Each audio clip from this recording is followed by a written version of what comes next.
Skeletor to King Randor. Skeletor to King Randor.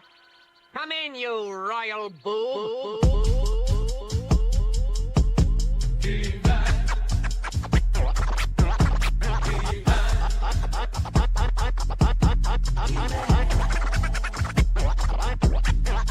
I am Adam, Prince of Eternia, defender of the secrets of Castle Grayskull. This is Cringer, my fearless friend.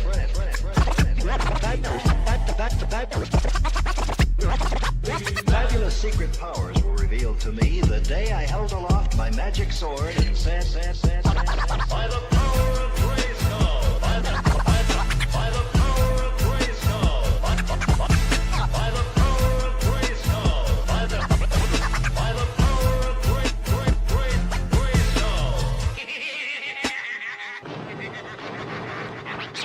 I have you now, you muscle-bound oaf.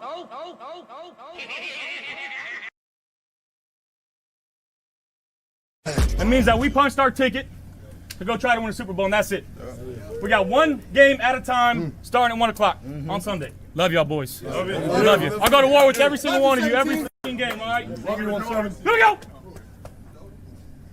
1, 2, 3, 1, 2, 3! Win!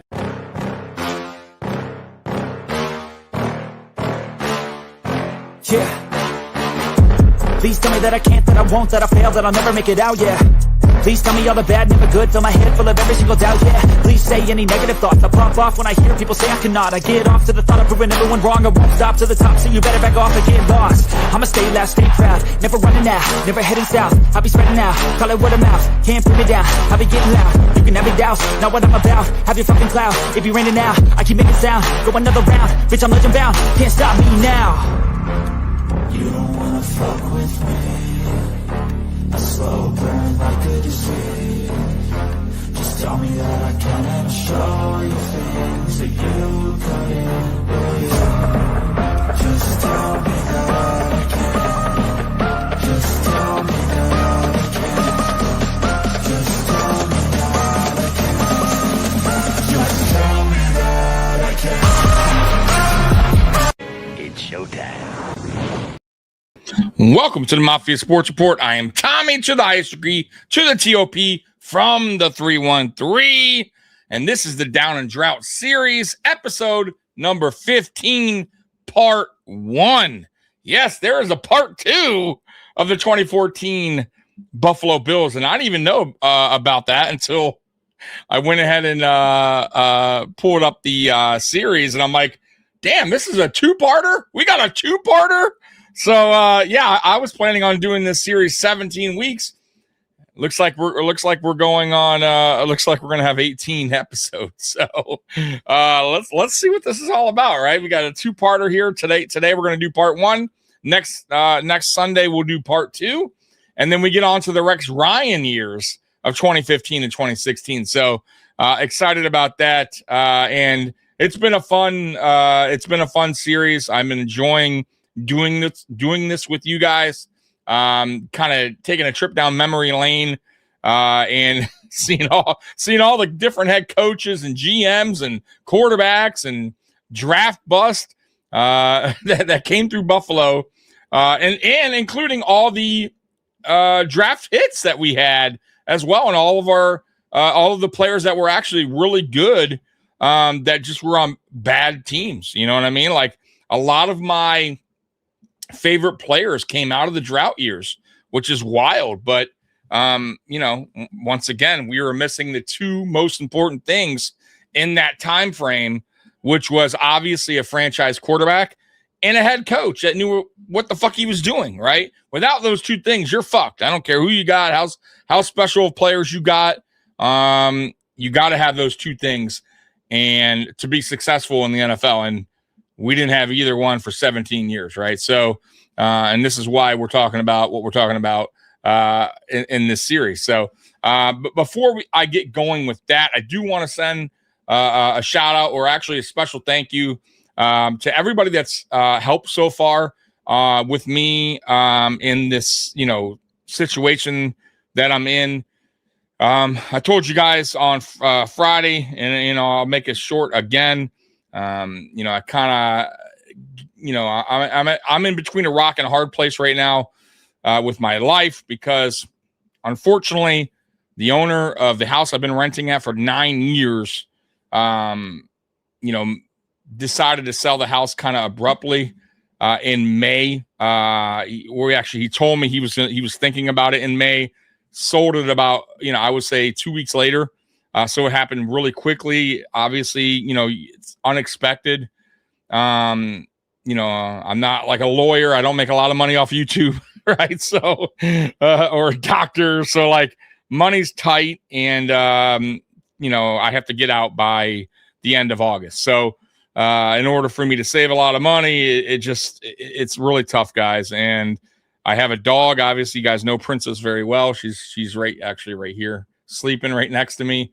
And, I started the GoFundMe because I need help. It's the first time in my life that I actually, really am asking for help, because this time I just can't get myself off the ground without help. So, I want to say thank you for everyone that's helped out so far. Thank you for people that are, even, thinking about me or sending prayers my way. And, even the people that can't help, so I just ask you guys just to think about me, send prayers my way. And, I do got a bit of good news though. I did go yesterday and look at a house, about 20 minutes away from my current house. And it looks good so far. It's promising, that I'm going to be able to move in there. But now it's all about obviously, getting the money together, which is, that's the difficult part. So, I handle one difficult part, which is finding a home, that is, in my budget as far as monthly goes, and that will allow, a dog, Princess's size. So I think I got that covered. Now it's just about, saving up and hopefully, with the help of you guys and other people, I can make this happen and make it a reality. So once again, thank you for everyone that has donated so far. Scott, I know by the way, I saw your donation. I want to thank you so much for that. And then everybody else who's obviously donated. Thank you. All right. So let's move on. Appreciate that. Sorry, that was a little bit long-winded. I try to make it quick there, and it probably wasn't too quick. So let's get to some of your comments real quick. Bob in the house. It's that time of the week again, 2014. Kyle Orton. That's right. Get it right. Uncle Kyle Orton. Uncle Orton is going to save us. He did a decent job. I think we had a winning record. Sadly, still missed the playoffs. Yeah. And really, it was because of the defense. Our defense was, I think, top 5 in the league that year, if I'm not mistaken. This is when we got Jim Schwartz. I believe this is his first year as defensive coordinator. I could be wrong on that with this, but I believe it's his first year here. And yeah, our defense was legit. Orton came, I think Orton, I don't know. We'll have to watch this. I think he was a free agent, correct? And then we didn't wind up starting him until later on in the season when EJ Manuel either got benched or got hurt. Who knows with EJ Manuel? We'll find out, because man, it's been a while. Scott Blickley in the house. Happy Sunday, Tommy. Yeah, and happy Sunday to all of y'all, man. I appreciate you guys. Real quick too, the GoFundMe link, if you guys want to know, it's pinned in the chat. So if all you have to do is click the link, it'll take you to the GoFundMe. It's on my YouTube. There's a link on there too on the post section as well. So, all right, let's get this thing going. Let's see let me add this in. There we go. Are y'all ready? I'm ready. Let's get this thing going, man. By the way, real quick too, I say this every week that I do this Down and Drought series.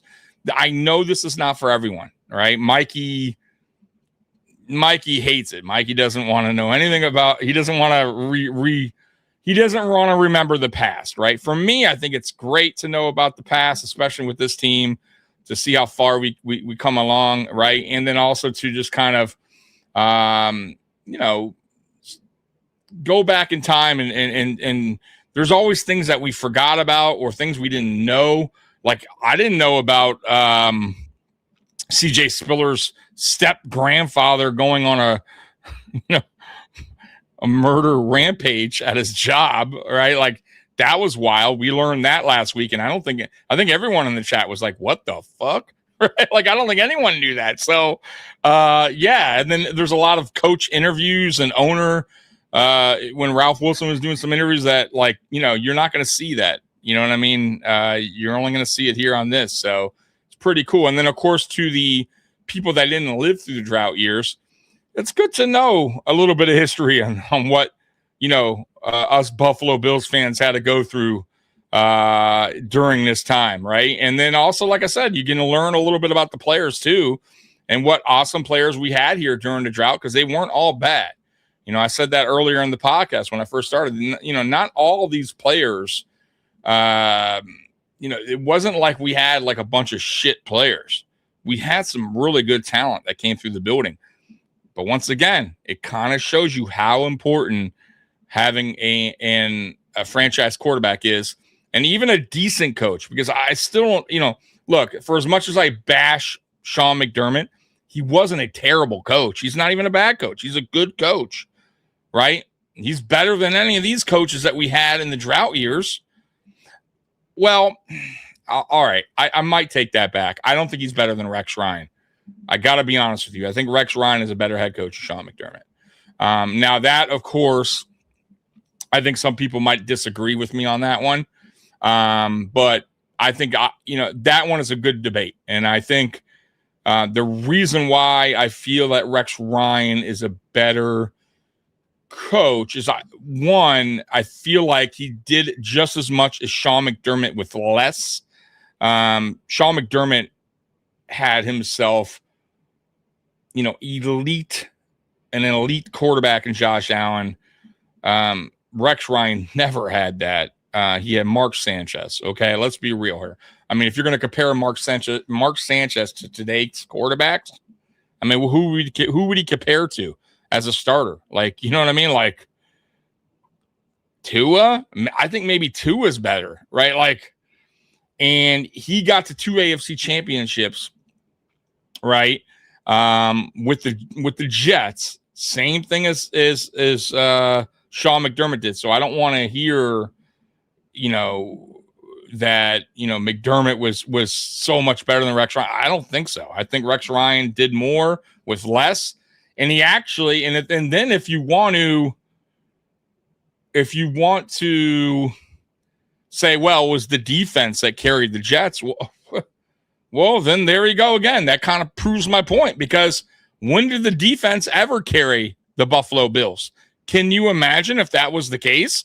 If the defense actually was a good defense like Rex Ryan had with the Jets, we would have won Super Bowls already. Because, I mean, that's just the fact. Put Josh Allen on the Jets team with Rex Ryan at that time. They're going to the Super Bowl. There's no doubt in my mind. So, yeah, man, like that's how I feel about that. By the way, I'm hearing my Discord go off. If you guys haven't joined, go ahead and join, man. The link is in on the YouTube. And if you need the link, let me know. I'll send you the link again. It's been fun, man. It's just a fun place to chill and talk to people from the channel. But anyways, let's get back to this, or let's get this thing going. Episode 15, 2014. And let me know if you can still hear me, or if this is too loud. And dead who struggled here, or if, consecrated it far it's above good to our go. core power to add or detract. The world will little note nor long remember what we say here, but it can never forget what they did here. It is for us, the living, rather, to be dedicated here to the unfinished work which they who fought here have thus far so nobly advanced. Where else would you rather be than right here, right now? No. Also, I do know this is the year that Ralph Wilson passes away, I believe. He passes away sometime in 2014, if I'm not mistaken. And this is also the year that Pagula purchases he purchases the Buffalo Bills. I believe it's later on in the year, like towards the end of 2014. I could be wrong on that one, but I'm pretty sure I'm right. So, yeah, I'm guessing this is probably why this is a two-part series on 2014, because a lot is going on here in this year. So, on Inside the Buffalo. Wait. Can't use that title. How about this? All right. Folks, welcome to another episode of Down and Drought as we walk through every season of the Bills' 17-year playoff absence. We have only 3 episodes left until we get to 2017. I'm Prescott Rossi. He's Thad Brown. Joining us this week, special guest from the Syracuse Post-Standard, Mr. Matthew Fairburn. Matt, thank you for joining us. All right, thank you, Bob. Following along for these terrible years of football, but entertaining episodes, and happy to be here to relive a couple of interesting years. And as we enter 2014, where are you in your career? Oh, Big Papa Bill. What up, Tommy? Happy Father's Day. Oh, my God. Where were you? Shame on me. Hold on real quick. Start of 20. Shame on me. Happy Father's Day, everybody. To all the fathers out there. Yeah, man, like sometimes, man, I just got a lot of shit going on, guys. So, but happy Father's Day. And thank you. Appreciate you, Big Papa Bill, for throwing that out there, because it slipped my mind. It did. I'm not gonna lie. Slipped my mind. All right, let's go. Let's continue on. 2014, I was still at the University of Missouri, finishing up covering their run to the Cotton Bowl, and so I was pretty out of touch with, I guess, what was going on in the early part of that year. It wasn't until I graduated and about a month later that I jumped onto the beat, and by the time I had jumped on, it was already a whirlwind. Things were taking off, and there was a lot of news, and so I had to hit the ground running, and it didn't stop. It pretty much still hasn't. Yeah, the roller coaster ride has continued. By the way, shout out to this guy, Prescott Rossi. He's the one that initially created this roundtable of the Down and Drought series, that we're watching today. I have, go over, by the way, he has a YouTube channel. Go over there and show him some love. But he hasn't posted in like 4 years. So I don't know what happened with him. If you guys are from Buffalo, anyone in the chat, let me know if he's still around, if he's still working for a Buffalo news station or covering the Buffalo Bills. But I didn't find anything about this guy. So, but I also, I do want to, show some love, basically, for him creating this and taking the time to do these roundtable series that he did. But yeah, I have no idea, where this guy is and what he's doing today. So, the most interesting man in the chat, Mr. Fulton. Hello, Tommy. This is Friday. I'm going to be recording my new original song from 250 America, and it will be released on Spotify at 5:30. I'll keep you updated soon. All right, brother. Sounds good, man. Thank you so much. All right, let's get this thing going. From pretty much the start of January all the way through to today. And just a little peek behind the curtain.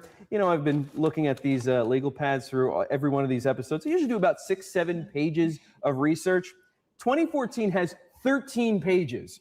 This is, without fail, the busiest year. All right, there you go. Playoff draft. Why it's a two-part series. Fact, we're going to fast forward all the way into March. Yes, the Bills have hired Jim Schwartz, and yes, Andre Reed is elected to the Pro Football Hall of Fame, but we'll talk about that later. So it is Jim Schwartz first year. The Bills and Rogers Media announced that there will be no Toronto game in 2014. No more Toronto game, but Thad, you had been there for the previous ones, and the news. Sorry, Toronto. Looks like it's on the way. I'm sure you're going to really miss us. I mean, top to our bottom, losing fans team. excited about the Bills won't play in Toronto. They won't. They're like, whatever. They won't go to a place where they're 1-5. The media loved it because we hated driving up there. 1-5. Toronto's not missing the Bills series. Trust me. The whole atmosphere was just bad. Hey, there it is. Look at all those to get that out, and not only Toronto fans that are cheering our Buffalo. It certainly had all the hallmarks of 1 year meeting. Oh, yes. Exciting stuff here. It was, a great way to start the offseason for the Bills. The Toronto series is under contract through 2017, and we've mentioned this in prior episodes of just the fact that we could still be talking about the Toronto series this year had they not canceled all the way back at the start of 2014. The month of March may be the most tumultuous month in the history of the Buffalo Bills. Friday, March 14th, Erie County Medical Center releases a statement that Jim Kelly's cancer returned, and that was a storyline from the 2013 I do remember that, actually. It did return. return. It was in remission, but to see it come back again, And I remember this distinctly, that feeling of just, oh no. And that's how everybody thought. You know, we thought Jim Kelly had it beat. And, you know, but with cancer, everybody knows how it goes. So this is definitely a distinct possibility. And there was always a concern, especially in the first few months it could happen. And it got Western New York concerned again, because as we've talked about, Jim Kelly had moved beyond being just a football hero. He was a guide. He was an educator. He was an example. He was so much more to the community. And the community reacted in kind to, you know, news that their mentor, the Buffalo mentor, now was again having to deal with cancer. Yeah, I remember when I got here, and that was still so wild if you think about the whole Jim Kelly thing. That, you know, the Buffalo Bills drafted him in 1984, and he hated Buffalo. Like he did not want to go to Buffalo. Did not want to play for the Buffalo Bills. So much so that he went and played for the USFL. And really, truly, the only reason he came back is because the USFL went under. So who knows if he even, you know, if the USFL winded up working out, if he's ever a Buffalo Bill. But the USFL went under, and since Buffalo had the right still with him because of the draft, his draft rights, Jim Kelly pretty much kind of had to go to Buffalo. And they also winded up paying him, I think at that time, they gave him, I think, the biggest contract in the NFL at the time. He had the largest contract. I could be wrong on that, but I'm pretty sure I'm right. So, you know, it took, obviously, the USFL going under. It took a very hefty contract to pretty much get Jim Kelly to Buffalo. So it wasn't a great start with Jim Kelly in Buffalo. Let's be real here. But obviously, once Jim Kelly got here and, you know, got a couple, you know, got the season under his belt, and then going into the next season, obviously he started to understand what the city was about and the fans were about. And then look at that, years later, Jim Kelly is, endured, right? Like embraced by Buffalo and loved by Buffalo. And I believe he lives in Buffalo still. So yeah, crazy for a guy that did not want to be in Buffalo, winds up being just, everybody's, beloved hero, right? In Buffalo, and everything that he went through with his family and his son and cancer, and obviously the Super Bowl losses on top of that. But Buffalo loves Jim Kelly, and Jim Kelly loves Buffalo too, right? So just crazy how things worked out, especially with that whole situation, because it may not have, right? Such a big story. And one of the first things I covered was his football camp, and he gave the speech. The Matt Chatter. Shout out, Tommy. What's going on, Matt Chatter? How you doing, brother? He moved the crowd, a lot of the people, to tears. I mean, just with, his passion and the fact that he was able to muster the energy to go and coach these kids for a couple of days. And everybody, I remember just being there, still so concerned about him at that point, months later. And it's something that finally people aren't as concerned about, but it was definitely a scary summer for him. Yeah, it's, just a blessing that you can look back and smile. You look at Jim Kelly and smile, and, he's everywhere. He's the Jim Kelly, he's lost weight, obviously, but, he's back. And Matt, you're a couple years younger than I am, but I remember watching Jim Kelly play. What were your memories of Jim Kelly like growing up, and then, moving into covering the team and living in Western New York? Yeah, a lot of it is you hear about on the outside, obviously the 4 Super Bowls, but I remember him, being the USFL guy and having that whole drama. That was, what I knew him as.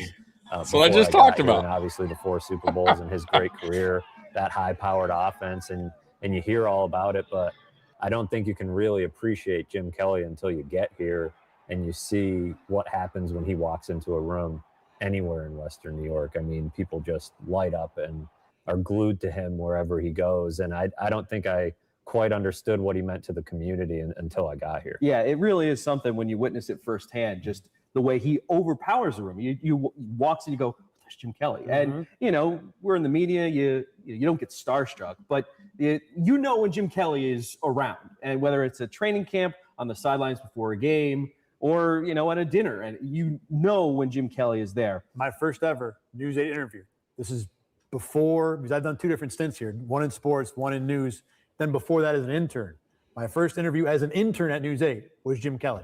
Could not have been more cordial. Could not have been more cordial. And there you go. Well, the 2014, when his cancer returns, I remember the feeling was clearly different from 2013, where it was, yes, he has this cancer in his sinuses and his jawbone, but he's going to have surgery, and it looks like this is going to be treatable. But 2014 had a different vibe. Monday, March 24th, 10 days after the news that the cancer returned, Jill Kelly puts on Instagram and on Twitter that the cancer is spread outside his jaw and is aggressive. And, you know, obviously cancer, it touches everybody in a different way. And just to hear that news, you go, oh, this is much more serious than he needs an operation, and this is something that we can treat. Well, of course, the first time he gets cancer, he beats it. Sometimes that's it. You know, you hope that's the end of the deal.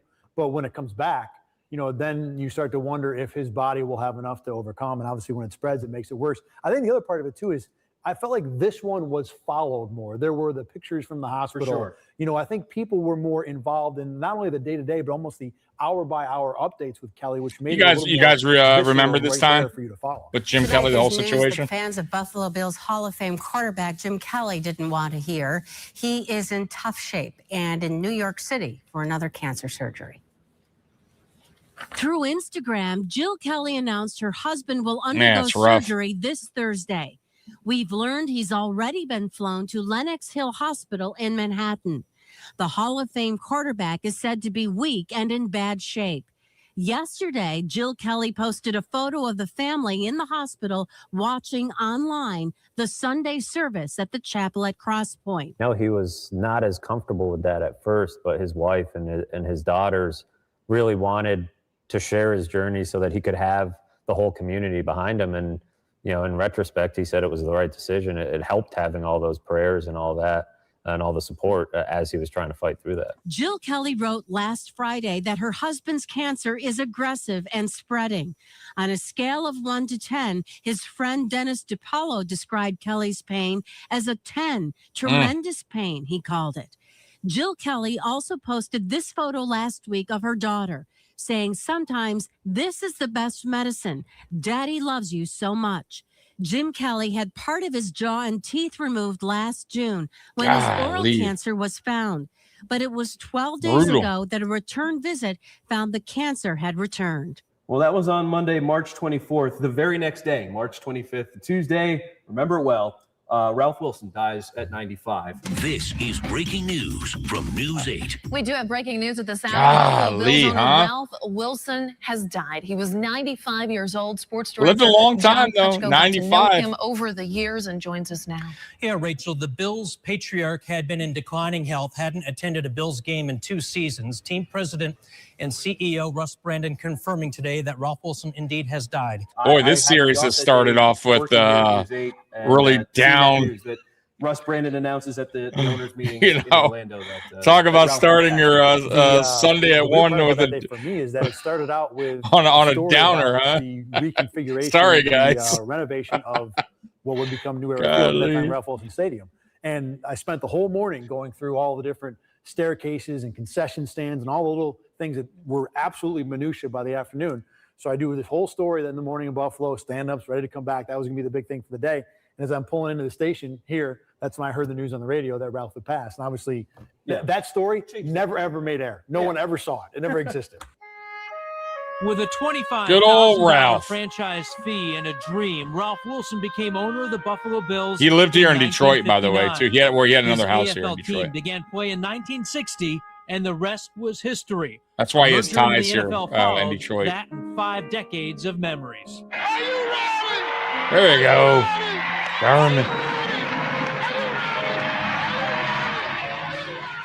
Wilson was a player's owner, treating them like his own kids. After years of losing football, he brought a winner to Western New York, 4 straight trips to the Super Bowl. He's a good dude.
have had a lot of fun. Ralph Wilson was 95. The legacy he leaves behind, immeasurable. From a national perspective, I mean, obviously, Ralph meant so much to the franchise and to the league. But then that was a good little the way clip the they news did cycle of works Ralph is you Wilson. That immediately was nice think, of him. Well, what does this mean for the Bills? And I think that's where everybody's mind went in the following weeks was, where's this franchise going to be? Who's going to buy the team? Is it going to be stable? And that. All right, is guys, sort of wipe the those tears away. underappreciated part of Ralph Things should Wilson, is that you start just getting. always knew the team They would be should here start when getting he better was here, soon. but Okay. Once he was gone, I think a lot of people became pretty uncomfortable. 30 years from now, I want you to look down the road and 30 years. 30 years from Come now, on. I want Ralph Come C. on. Wilson here to give me a biographical sketch of the type of owner or type of person he wants running the football team that he founded. Well, I don't know.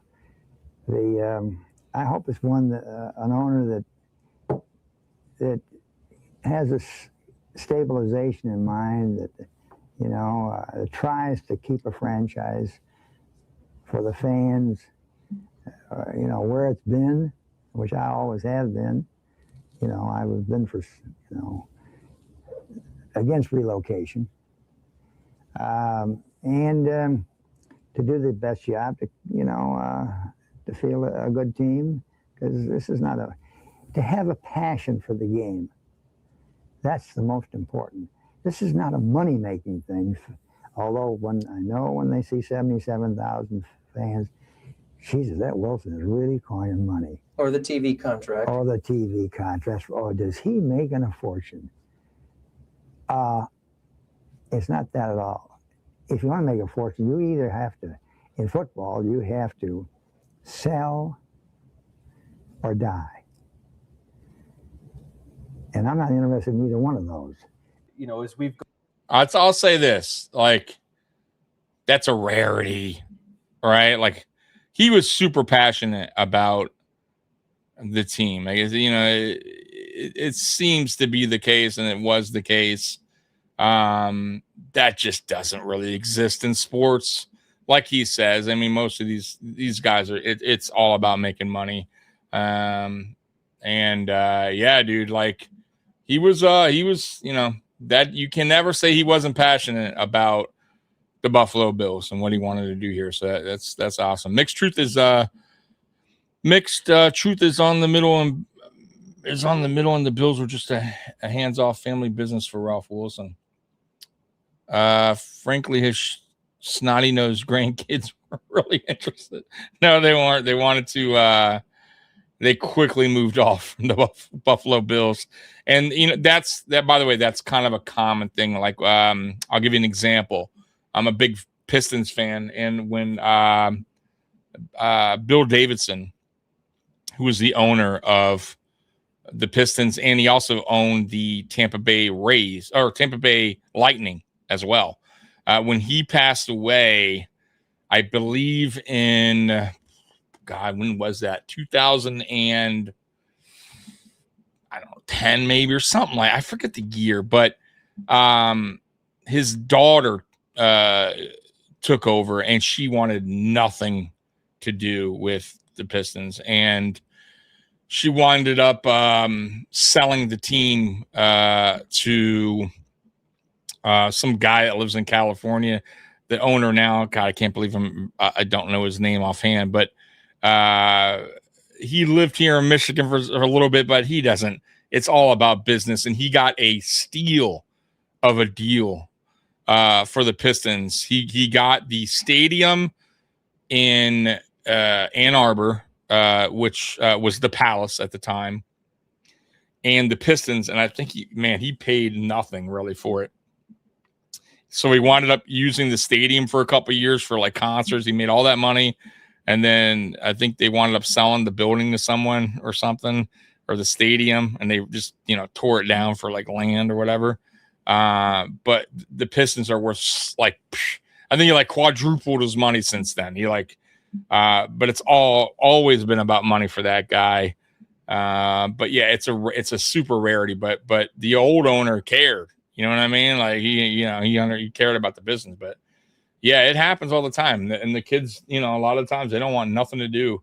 They just want their money and get out. And it is what it is, to each his own. And he was cheap. The teams he put out there were a joke. Who are you talking about? You're talking about Ralph Wilson? Well, not initially. I think Ralph Wilson, his problem at the end was he did care. I think his problem was he was old, man. Like, you know what I mean? Like, he was in his 80s later, you know what I mean? Still kind of running the Bills and making. The problem is, I think what he ran into was once he got rid of the old GM, and I can't believe I'm forgetting his name. And he started hiring these, brung back Levy for 2 years as a GM. And then he started like just venturing off with these different people, Russ Brandon and, people that I just don't think he had anybody there to kind of help him understand what was going on. He was kind of losing it a little bit at that time. Ralph Wilson rambling on. You saw his press conferences. He just, he was like in his late 80s. So I just don't think he had anybody there to really help that knew what they were doing. And you know what I'm saying? And maybe it was on him too. Maybe he just didn't want to let that go, right? Like, still wanted to be in the building and still wanted to make decisions, but he was a little senile by then, getting a little older, so it is what it is. I'm bitter. The majority of my life, Bills were so ass. It's just an investment. I mean, I don't know when you started watching Bills, but not really. Like when I started in 89, I kind of got on right on, they lost the first playoff game in 89. But then they bounced back and made it to 4 straight Super Bowls. And they were still, then we started to tail off a little bit after those Super Bowl runs, but I was already locked in by then. And then, of course, I lived through the drought years. But even after the Kelly year, even with the whole Rob Johnson, Doug Flutie thing, we were still making the playoffs. Like, it wasn't like we were a terrible team at that time either. But then after the 2000 season, the Music City Miracle is when things, that's when, when they fired Wade Phillips. And after the Wade Phillips firing is really when this team just went downhill, because Wade Phillips was the last man standing, right? To be honest with you, because Wade Phillips was part of the whole Marv Levy. He was there with Marv Levy. He was the next man up. And, that was that was it. Right. And players were getting older, players were leaving, Thurman Thomas went to the Dolphins, Bruce went to the Washington, like, Kelly was getting old. Right. Like, and it was we just never, we didn't have the right GM in place anymore to rebuild. And it just went downhill from there. But I had a nice little run there from late 80s to all the way to the late 90s, and then it was tough 17-year, which we're talking about today, or we're doing this series about. I believe OJ Ralph said, "I don't want a winner, I want to sell out." I believe OJ Ralph said, "I don't want a winner." Oh, I don't think so. Russ Brandon was all business in there. I don't. You believe OJ Ralph said, "I don't want a winner"? Why would he say that? No, I don't. I'm sure listen, at the end of the day, he has to make money. I'm not saying it was that he didn't care about not making money. I'm sure money, you got to care somewhat, right? Still, you don't want to be broke, right? And owning a team, but I do think he cared. I do. I don't, he didn't come across as an owner that was just money hungry and fuck the fans. Like, I just think he got old and, a lot of the big pieces were leaving that helped him create those awesome 90s teams.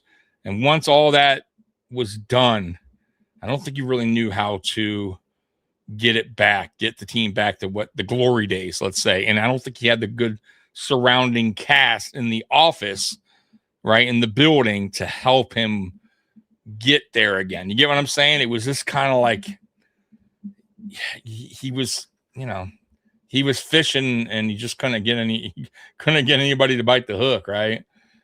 Just a lot of bad fishes, I guess, that did bite the hook eventually. Gone over these last 14, now 15 seasons. We've talked about Ralph in ways that were not great. He did things that are part of the reason why we're doing this series to begin with. Look at Matt Cheddar. Hey, there you go, Matt Cheddar. Feeling that the drought exists mainly because of Ralph Wilson, but at the same time, I can agree. I think it's he's not part just a black for sure. or white thing with Ralph. I'm with that. Leaves the final lease with the $400 million out clause, kind of like a going away present from Ralph that he was definitely Bills part in of Western New York at least till 2020. Just yes, add your feelings correct. on Butler, Ralph yep. And what he meant. But those guys knew I what they were think it's doing. a You bit know what I more mean? conflicted, Like, but maybe you're more one way or the other. It's funny because if you only grew up in Buffalo, if you're maybe below 30 years old, I am, you only remember the drought and the failures that you are right are in large part attributable to Ralph Wilson. But as you know, I'm 40, so I grew up in this You're a era. man. That's right. I'm 40. I was in high school for the 4 years of the Bills Super Bowl years, so I remember all that joy and all that happiness. And yeah, they all ended up in a loss in the Super Bowl, but boy, the Bills were the thing, not just in Western New York and everywhere, but everywhere else. And Western New York appreciated the fact that it was everywhere else. And that was a part of it too. Yeah. And I think, even though at that point Bills fans had dealt with a decade and a half of terrible football, when he passes, there's the Bills Mafia party almost, a tailgate to remember Ralph. And it was more a celebration than it was, in the end of an angry era. And I think that's how a lot of people in Buffalo will end up remembering Ralph. Dancing and cheering. I think Bob's here somewhere. Bob, are you? And of course, Buffalo wings. A perfect way for Bills fans. Is Scott Blakely over here somewhere in this older video? Mr. Wilson, the best way we know how, and that's with the tailgate. The team's top fan, Bills Mafia, announced plans for today's event on Tuesday, and the response was so overwhelming they had to move from their normal tailgating lot to one 10 times as big. It just seemed like this was the way to do it. Let's celebrate it. You know what I mean? That's a great life, and he had quite a legacy, and let's remember it that way. Several hundred Bills fans attended, including some from Rochester, Canada, and New York City. For the last 54 years, Ralph has been everything to this community. Hey, so Pinto Ron. Talking about Ralph in between our hamburgers and other festivities, and he'd probably appreciate that. Bills president and CEO Russ Brandon stopped by. He said Mr. Wilson always revered the passion of Bills fans. You guys are the ones that have got us through this over the last few days. He would have loved being out here with everybody. See, you guys aren't getting this. You guys aren't getting this anywhere else. This is pretty cool shit, man. They're passionate. Like I didn't get to see this.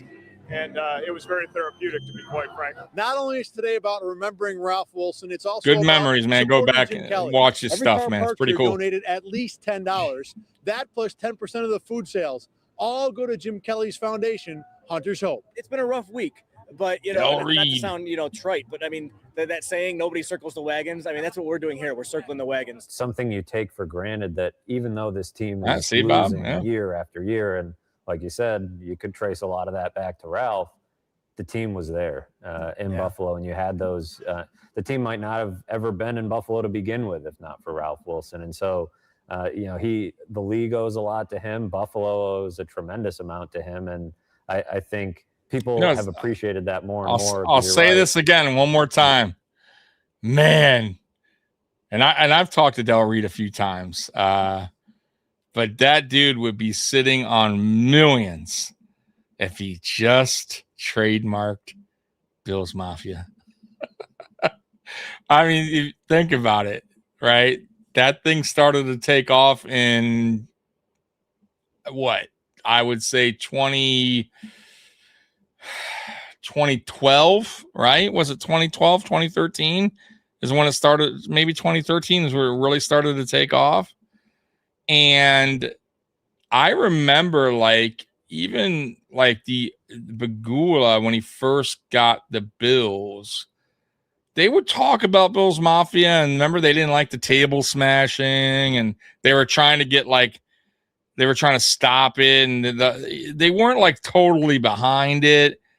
And then I think they finally realized, wow, this could be a moneymaker, and it wasn't trademarked. And then they officially trademarked it. And I know they had some agreement with Del Reed, not about money, because, but I think it was something about the t-shirt thing, and maybe they would have include him on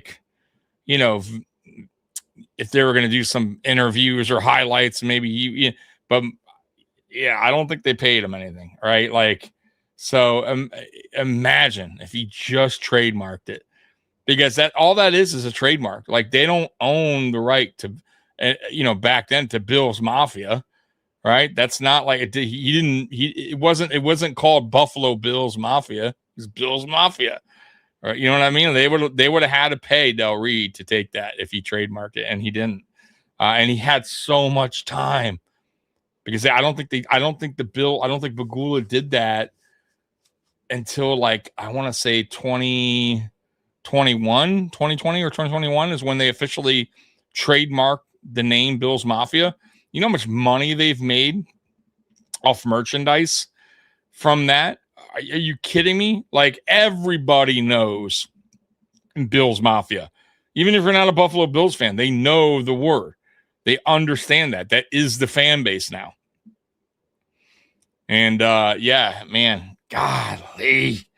Like, I don't know why he didn't think about it he had so much time to trademark it, and he just didn't do it. Man, and it probably wouldn't have cost them much, guys. It probably would not have cost them much to trademark him. Maybe a couple $100. I mean, to be honest with you, it's really not a lot, man. And he would have got it. He would have absolutely got the name. Nobody out there had the name. You know what I mean? Like, if I knew, I would have trademarked it. You're like, what the hell was I thinking, right? I should have went out there and saw if the name was trademarked and trademarked it. Then they would have had to come to me and pay me for the name. I would be the first one to say, don't listen to me, Tommy, but they're my feeling. That's fine. I'm respectful at how crappy the Bills were and what a Mark Pinto and a Mark Pinto and others can be. I mean, Pinto Ron, he could not have trademarked Bills Mafia. No, that's not true. That's not true. Bills, the name Bills is anything. I pay bills. My bills are due. That has nothing. I can run it. Put it this way. I could do a channel called Bills Football or Bills Football Network. I don't think they can do anything because it's called Bills. I could be talking about anything, right? Like that one, maybe not. Maybe they could come after me because it's still kind of Bills football, but the more Bills, they can't. Mafia has nothing to do with Buffalo Bills football. So once again, it didn't say the name Bills Mafia it's not Bills Football Mafia. It's not Buffalo Bills Mafia. It's Bills Mafia. I don't think they win that in court. That has nothing to do with I just don't see. Trust me when I tell you, that would have been a really tough case for the Buffalo Bills to win that in court over the trademark of that name. So, no, they don't. They wouldn't have the rights to that. Absolutely not, because that wasn't a Buffalo Bills thing. That was something that was created by a fan, and it didn't have the word Buffalo in it. It said Bills. Bills can be, once again, doesn't mean Buffalo Bills. And it doesn't say football. So Bills Mafia. So trust me when I tell you, they would have had to pay him. 100% they would have had to pay him. I'm sure they probably worked something out with him. I'll say this. I don't think it was. I'm sure they understood that they were kind of fucking him there. You know what I'm saying? Like a little bit grimy. You know what I'm saying? So I'm sure, like 24 shirts, like his brand or what I think it's called, 24 shirts. I'm sure like the Buffalo Bills back it or something. I'm sure they do something with him to help him. You know what I mean? As far as that stuff goes, but that it's nowhere near what he would have made if he trademarked the name. Trust me when I tell you that. I promise you. Right in the moment, and as the bad years are unfolding, it's easy to point to ownership and blame them for everything that's going on. But at the same time, it's not bad to have a pro franchise in your city. And without Ralph, that might not have been the case. And not to mention also just the philanthropic gestures he did over his lifetime, millions of dollars. And you see it all over, not only Buffalo, but Rochester as well, things named after Ralph Wilson. Still doing it. The Ralph Wilson Endowment Fund has now spent $5 million in Rochester on youth sports. So it is still happening today. Yeah, I mean, the Ralph Wilson Foundation gets a nice boost of cash coming from the Bagula family in due time. But, So Ralph passes on March 25th. The next day, March 26th, Jill Kelly reveals that Jim will not have surgery. He needs chemotherapy and radiation. So I just remember thinking, geez, the dark cloud was as thick as it's ever been. I mean, you have the owner, the founder of the team passing away, and its greatest player, full stop. Who knows how bad he is, but it does not sound good when you hear chemotherapy and radiation. And when you say dark cloud, we've joked a little bit about the dark cloud when it comes to 6 and 10 and Toronto not making playoffs. Exactly.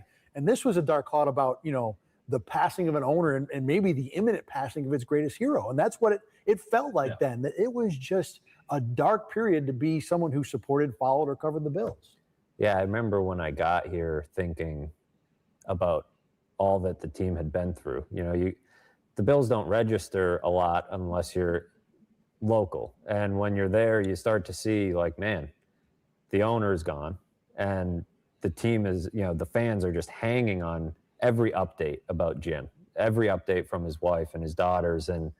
And oh, by the way, the team isn't very good. They're fighting off, they got EJ Manuel as their quarterback, Doug Marrone back for a second year. I mean, it just, showing up to camp, it was like, man, this is a tough team to root for, but then you see the stands at St. John Fisher are still full. And it's talk about a way to start your season, right? That this city with all that going on has with this team, and I don't think there's any better example of it than that summer when so much was going wrong, and yet everybody just wanted to show up and watch Bills football still. Yeah, and March 26th, on a personal note, is the day my father goes into hospice, and he would pass away a couple days later on the 29th, and I just remember that week just being a blur. I don't really remember. I remember, but I don't really remember. And, to speak to the point about the Kelly family posting pictures and going through Jim in the hospital, and I look at my father in his own death. Can you guys guess who the first pick is in the draft for the Buffalo Bills this year? Go ahead and take a guess. Go ahead and put it in the chat while we continue to watch. Deathbed and look at Jim. They're the same thing. And I just remember feeling really uncomfortable about the Kellys posting those pictures because, I wanted my father to die with dignity and to pass away, comfortably. And so, to have a cell phone in Jim's face rubbed me the wrong way. I understood why it was valuable. And, maybe I'm looking at it from a unique perspective because I'm going through my own kind of nightmare in a way. But I remember that was my feeling. I just wanted them to You are correct. You can Sammy Watkins. Hey, Jim's you are right. Through this, he's doing well. I felt really uncomfortable seeing pictures of Jim, lying there looking, frail and, pale as a ghost. If something, I understand the need to back off. And when you said unique perspective, that's what I thought of. I can't speak to this. This is something that only you could have understood. I think from someone who covered it, and that's covered it. I also felt that it interfered, maybe not interfered, but played into how I covered it because in the back of my mind, I'm saying no, put that phone away. Please just do that because I don't know. I didn't want it. I felt maybe slimy is the wrong word, but I felt uneasy about it. That's a good way to put it.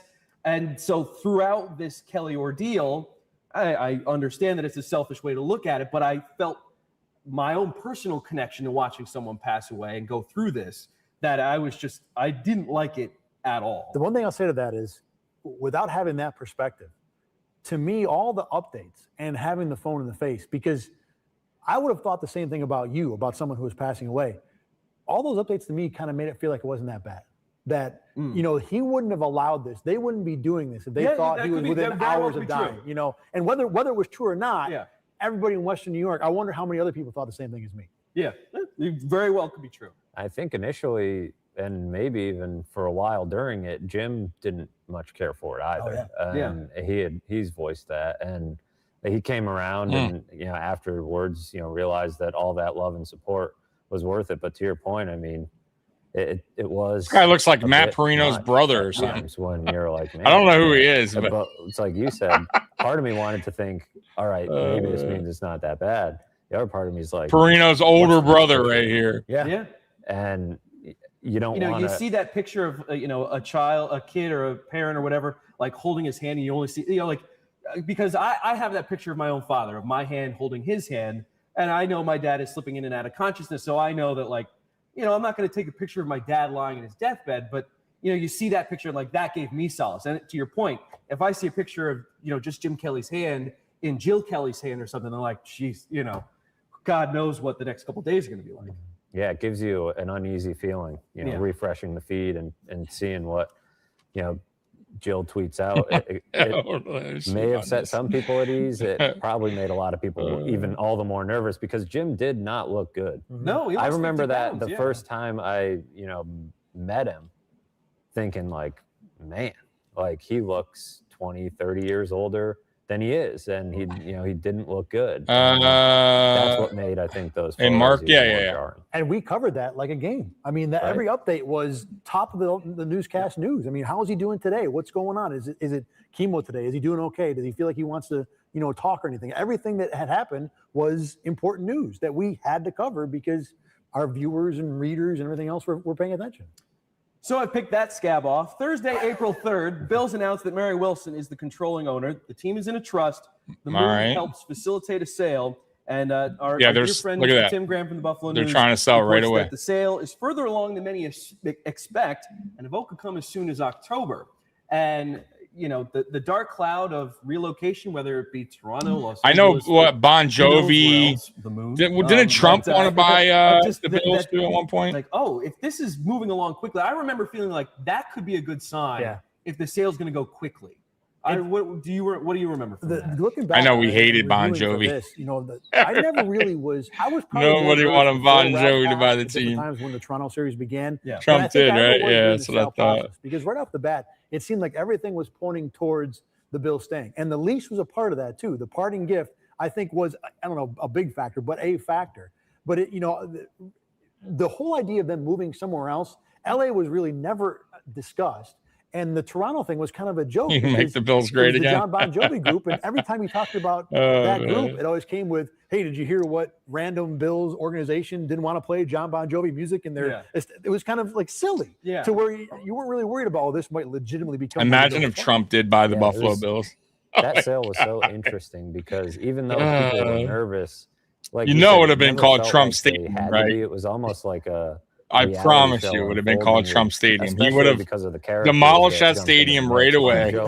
Donald Trump. Now, hopefully, he would have kept it in Buffalo, but damn well he would have made Trump Stadium sideshows with like a Trump hotel. You can expect when an NFL attached to it or something up for sale, but it got weird. A gold stadium. It sure did. Thursday, April 10th, John Crick of the Toronto Sun, who was a must-read throughout the sale process for the Toronto perspective, reports that John Bon Jovi is indeed part of a group expecting to bid on the Bills, and with Maple Leaf Sports Entertainment being the strongest link.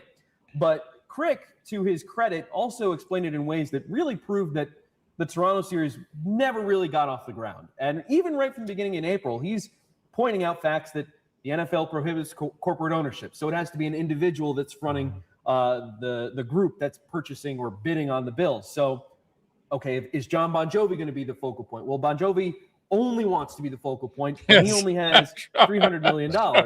And the controlling owner, we know we're getting a little wonky here, but the controlling owner has to have at least 30% stake in the team. If the sale of the Bills is $1 billion, do the math in your head. That's $300 million for 30%. Woof. And that's every dollar that John Bon Jovi has. Right. So if Bon Jovi doesn't want to be the number two or some part, a lot of money to put up, boy. Well, then he's out. That's $300 million out. And now there are others in Toronto that have billions of dollars that could purchase the Bills. But Bon Jovi, even right in the beginning of April, you kind of get the sense that, okay, yeah, he's interested. We're all interested. That'd be fun to be an NFL owner, but the reality isn't there for John Bon Jovi. Just like you and me. He didn't have enough money. Yeah. I mean, he was closer than you and me were, but the cost is too damn high. That was it. I mean, and the way you were saying it, you needed an individual. He was working with corporates. He was working with Rogers Communications and the other group of MLSE. Yeah. That's what it was. Yeah. So at the end of the day, he just didn't have the money. And like we were saying, you knew this right from the start.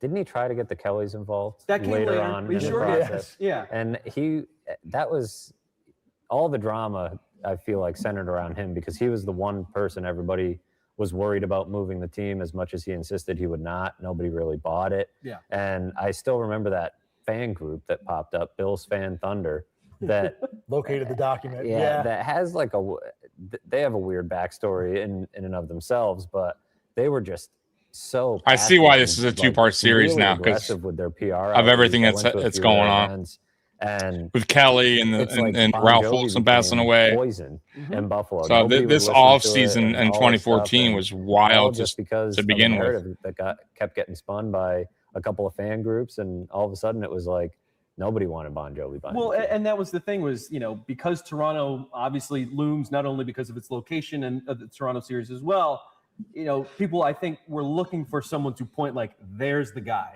That's the enemy. He became the villain. And that was so easy because everybody knows who John Bon Jovi is. Well, there's another enemy that pops up and, well, maybe enemy to some.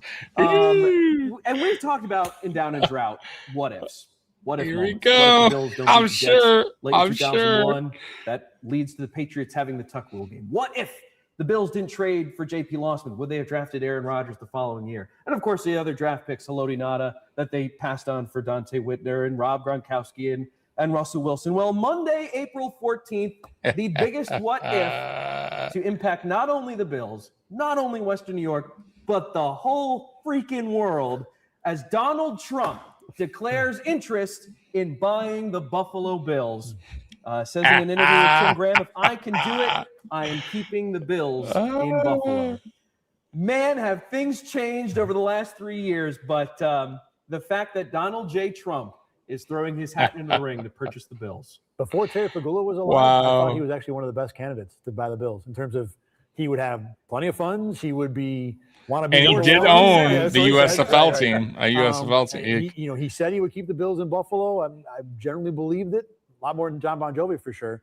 But yeah, and there's another point. I don't know if you're going to get to this at all, but Trump talks about how. What if he bought it? He has a tweet. Shocking. I should ask ChatGPT. I'm the only bidder that is going to keep the Bills in Western What New York. if Donald Trump bought the Buffalo Bills? Where have I seen this? You know what? This We should do that. Oh, Donald man. Trump showing more interest about buying the Bills Uh-oh. today. Sports What do you Director mean? John Kutzko. I'm live, brother, What's up so- with Trump? Yeah, word of this I didn't even know. emerge, Kev, Hold about on. 2 weeks ago, and now Hold it's on, going guys. even more so. Donald Trump. I didn't even know such a thing can happen. My Discord got hacked. Let's see here. That's a bot. Okay. So how the hell do I even get? Okay. Report. Remove. What do I do here? Do I remove all restrictions? Do I report? Oh, okay. I see. Spam. Submit report. I guess I got a bad person in here. All right. I guess I got rid of him. All right. Looks like they're gone. All right. Thank you, Weston. I guess I had I didn't even know that. I thought you had to just send the link out. So, all right, Weston, I'm live, man. I know you guys are going crazy in the Discord, but I think that's over with. All right. Tells Jesus. Buffalo News sports writer Tim Graham All right, that guys. he has had multiple discussions with the Bills about potentially buying the football team. In fact, he says he would sell his casino interests if it meant he could get the Bills. Now, Trump's name has been linked to the franchise the last couple of weeks. The Bills are in the process of determining a value for the team believed to be north of $870 million. They could approach the billion-dollar mark. Trump had a short-lived foray into the now-defunct USFL in the mid-1980s. He briefly owned the New Jersey Generals. That league would soon fold because of antitrust laws. Now, I can tell you this. Trump also said he's got a 757, and from New York to Buffalo, it would take him about an hour to get from New York City to Pryor Aviation, the private airstrip in Buffalo. He wants to keep the team in the region. For Bills fans, we hope it's not bluster. This could be a very, very good thing. That's the thing with Trump. He talks a big story about a lot of things. In this interview he did with Tim Graham, a guy that I know and respect a lot from the Buffalo News, he said this is not the kind of bluster that may have been linked to him in the past. Okay. It's encouraging. Thanks, John. Okay. And later on, he actually said, he was quoted as saying he never even would have thought of running for president or any of that if he had won the bid. Yeah. If he was an NFL owner, that was sort of, And some people think that that is still his end game. Like he still wants to be an NFL owner, like, because he still would have to get approval, and there's no guarantee that he would. And so that's like a seat at a table that he's not allowed at, that he really, really wants. Yeah. And so he had said if he had won the bid and he bought the Bills, that was like it. Like that was what he wanted. And he wouldn't have done politics or any of that. So you want to talk about a what if? I mean, that is, and the other what if is like, oh my God, what would have become of the team? Yeah. Like, who knows? I mean, like you said, he probably would have kept them in Buffalo, but maybe he would have woke up one day and decided, you know, a team would look pretty good in China. Like, who knows? And, you know, so many of the decisions that followed, Bills. right? Like, he and Rex would have made a perfect match, but who knows if he would have hired Rex? Maybe he would have found a way to keep Marrone. I mean, it would be a circus covering that team, as if it isn't enough of a circus already. After going through this whole reviewing the sale process, I don't think Trump would have been approved. I really don't. I don't think owners would have let him in, and I think that bugs him a lot. And I encourage anybody listening, watching this, to go check out. Tim Graham actually went back on his radio show and played the audio. He still had the audio from those interviews. And now, you know, with the hindsight of him being president and hearing all his interviews, then hearing him interviewing with Tim Graham, it's pretty hilarious. The way he's talking about, Tim Graham essentially informed Donald Trump that the Bills were up for sale. And Donald was like, I guess somebody was pretending to be me in my Discord chat. Who do I need to call? I don't think they get money match out of it. I don't know. But somebody, I guess I had a bot in there. I don't know. You got to listen to the audio because the way he talked, the way they're going back and forth, very entertaining. But after you're done with this, though. Yeah. In about an hour and a half, because 2014 is long. So, okay, fast forward now, because we could spend all night on this. The NFL draft, Thursday, May 8th, the Bills have the number 9th overall pick, but not for very long. And I remember sitting in the media room at One Bills Drive, and John Morrow shouted out over the whole media room, "There's been a trade. The Bills have traded the 9th pick, a first-rounder and fourth-rounder in 2015 to the Cleveland Browns for pick number 4. And the Bills draft Sammy Watkins, wide receiver out of Clemson. I remember thinking, oh, they're getting Sammy Watkins. Oh, my God, they gave up too much. Yep. Yeah, that was the deal. Because at the time in that draft, as good as the wide receiver market was in that draft, everybody knew about that. Sammy Watkins was still seen as the guy of the draft. So, although, the first-round pick was nuts to pay for it. By the way, the only team that has thrown in a future first-round pick to get something other than a quarterback since 2000. I had interviews with him in there's Sammy. They telling you what you want to hear, how great you is. And at the end of the interview, before I was leaving, Mr. Doug kept telling me, do you want to build Bills? And of course I'm saying yes. And then he was like, we're going to get you. We're going to get you. And of course I'm just throwing out the window like, yeah. And here we come May 8th. They jump up 4 or 5 spots to get me. They trust and believe in me and put their organization, coaches, job, everything on the line. So for me, it's be committed to them and come out every day, work hard, be a great citizen, and represent myself, my family, my college, and the organization. I think everybody thought this is the receiver they needed. You know, E.J. Manuel didn't have enough weapons. This was going to be the guy to turn it around. Hopefully they'll forget about the whole first-round pick thing. But at the time, that's exactly, I think, what everybody's reaction was. Yeah, I was covering the draft for SB Nation at the time, and I'm just studying the draft so closely. I remember when they traded up just thinking that was very dumb. Yep. Immediately, like, especially when they grabbed a wide receiver, that was very dumb. You could have sat in the second round and grabbed one. I mean, you go back, Odell Beckham. Yeah. I mean, we fucked, but we fucked up. But I'll say this: so Sammy Watkins in college, he was a real deal. And if he doesn't get hurt in the NFL, he probably has a good career. Like, he wasn't a bad receiver. He turned into Glass Joe the moment he got to camp, which was crazy. Like, the dude got hurt right away. I had a crystal jump. Okay. I am curious about something. Hold on real quick. Because I don't want to forget it, and then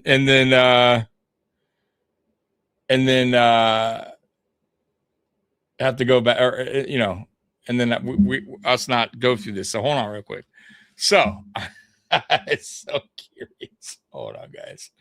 Very curious. All right, here we go. So we're going to ask ChatGPT, what if Donald Trump bought the Buffalo Bills? What if Donald Trump bought the Buffalo Bills?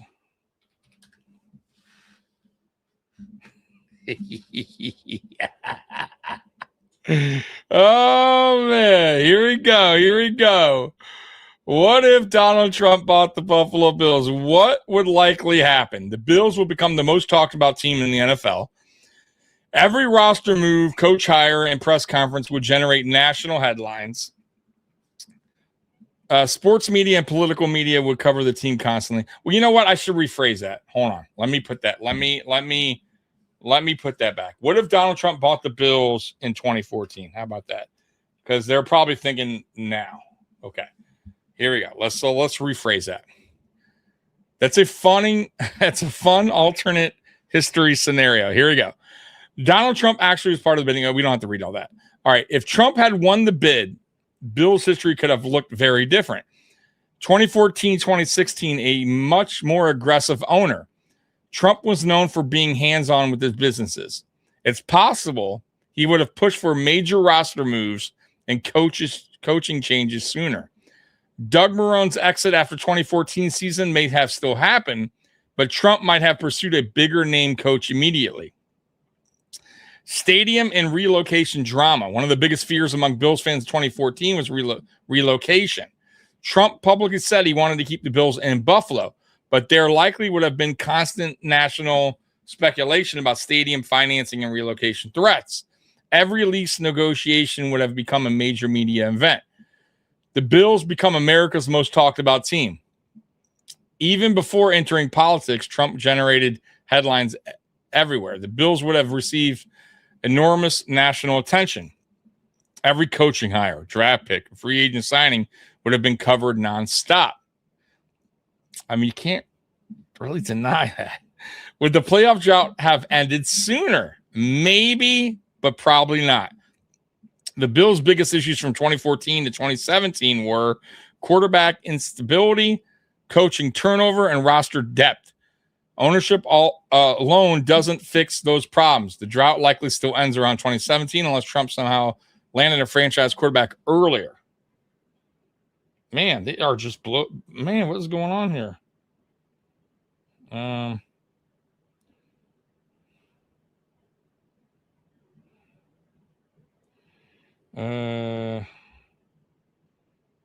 have no idea. That was such a I have no idea. My Discord's going crazy.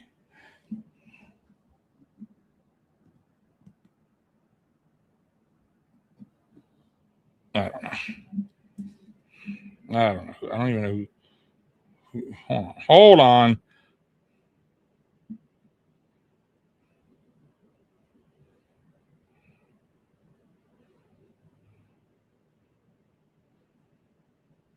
Anyways, I don't know.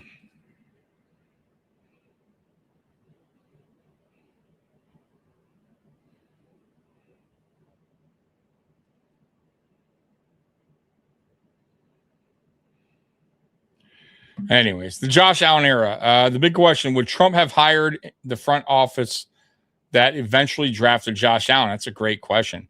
If not, Bills history changes completely. No Allen, no AFC East dominance, no modern Super Bowl window.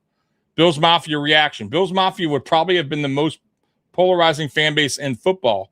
Some fans would have loved the bold, aggressive style. Others would want football separated from politics. Sports media would have talked about the Bills constantly. Down and drought style verdict. What if Trump bought the Bills? Best case, he spends aggressively, lands the right GM, drafts Josh Allen. The Bills become one of the NFL's most famous franchises. Worst case, constant front office turmoil, coaches changes, quarterback misses, and the drought lasts even longer. The reality is the Bagulas kept the team in Buffalo long term, helped secure the new stadium, and eventually oversaw the drafting of Josh Allen, the move that changed the franchise future. Yeah, I mean, I don't know. What do you guys think? Do you think we would have been better off with Donald Trump buying the Buffalo Bills? Just curious. What's your thoughts? Put it in the chat. I'm worrying about this. I got this stupid Discord thing going on while we're talking. Let's see here.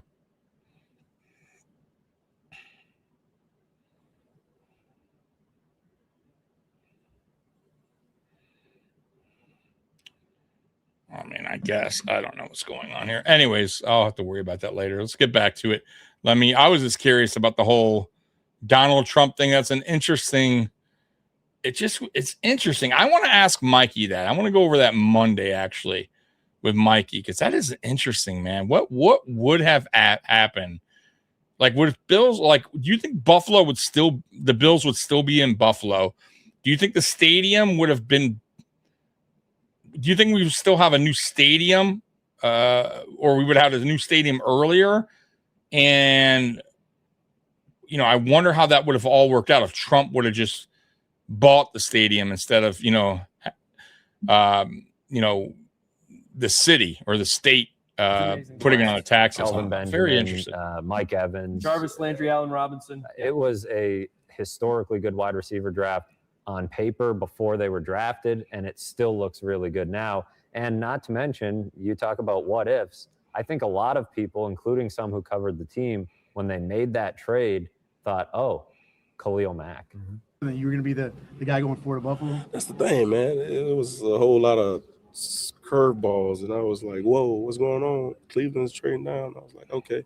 But even then, yeah, it's whatever. Yeah, you got to take it as a grain of salt, man, to keep moving. And I'm ready to be Oakland Raiders. Buffalo guy. I mean, he's right in your backyard, and they go and get the wide receiver because Doug Whaley has to protect his investment. You start going down a weird rabbit hole when you play that game. Meanwhile, Khalil Mack is maybe the best defensive player on the planet. A guy that might have excused the extra first-round pick. Yeah, people would have, people loved Khalil Mack in Buffalo, and they still do. They still follow his every move. If he had been doing what he's doing for the Bills, people would have forgotten about it, especially because the following year, that pick was somewhat late in the first round, bottom half of the first round, 19. The Browns picked an offensive lineman who's not very good. The center. And it wasn't that big of a deal. Obviously, you don't want to give up the draft capital. It ended up not being a great player, but if they had gotten Khalil Mack, people might feel differently. And maybe if Sammy turns it around, they'll feel differently. But very dumb trade from the start. Yeah, and I did you call him Wembley? No. Bills Drive, and that was the feeling throughout the room. I was great. I did not call him Wembley. So there's the number one target for EJ Manuel going into the 2014 season. The following day, and this is a note that just kind of gets scrubbed under because of just such a huge trade the night prior, but the Bills trade Stevie Johnson to San Francisco. And you think about the prior years before 2014, Stevie was the team. He was the only player that mattered outside of Western New York, the only player that moved the needle at all, whether both ways. Both ways. Pro or con. And I just remember, I've been covering the team for a couple of years at this point, but feeling like, wow, they really just were like, all right, Stevie's gone. Mm-hmm. And I felt that was, obviously it's a business and all that stuff, but that I felt was like, oh, Stevie did a bit more for this franchise in his story of being a 7th round pick and, having 3 straight 1,000-yard seasons. I'm not saying you need to lead the newscast or anything with it, and I'm not saying it's a media thing. I felt like the thought was pervasive throughout Western New York. It was like, okay, bye, Stevie. We have Sammy, and I didn't think that was necessarily fair to Stevie. Bills, boy, 3-0. Take out your boys, baby. We getting alive in Buffalo. Let's get it.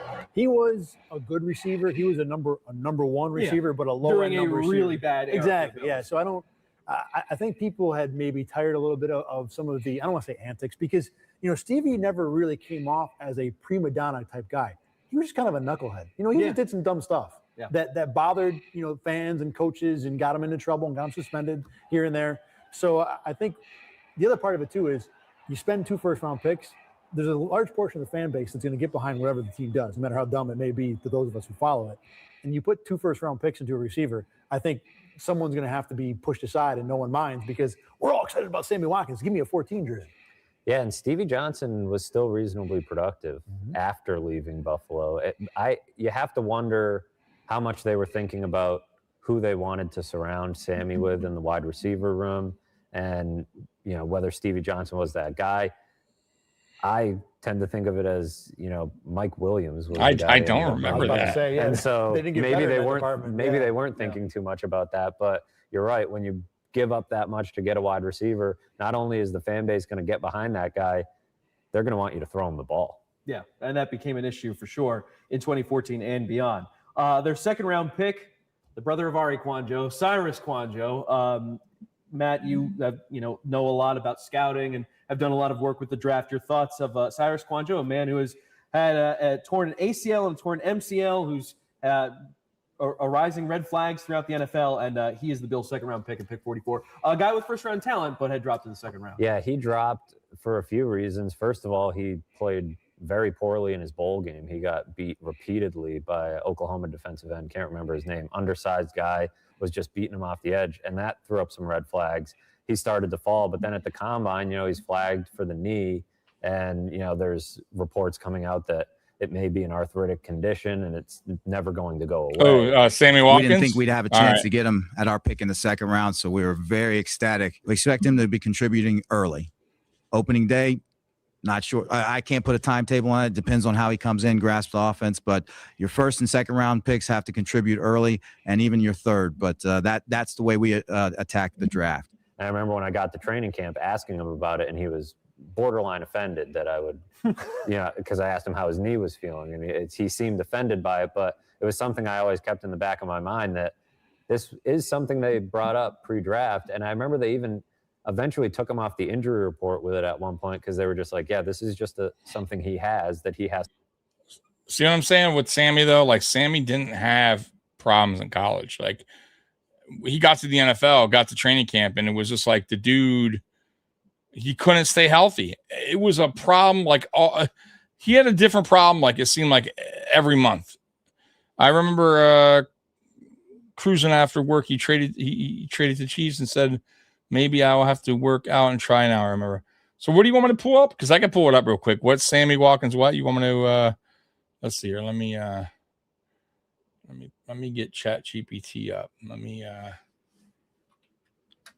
see here. That's okay. So you said it's trash talk. Okay. About Buffalo. Let's see here. All right, let me put it on the screen. Boy, it's gonna be a long show. And imagine we still got to do another one. What trash talk did Sammy Watkins say about the Buffalo Bills? Okay.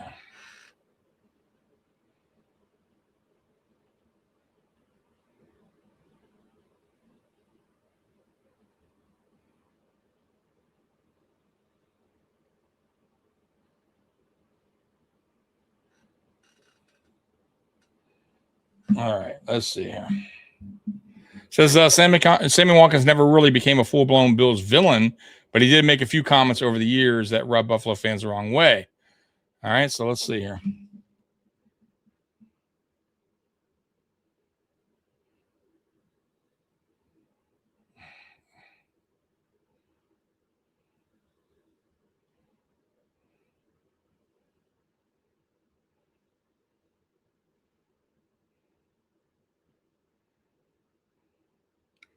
Hold on, folks.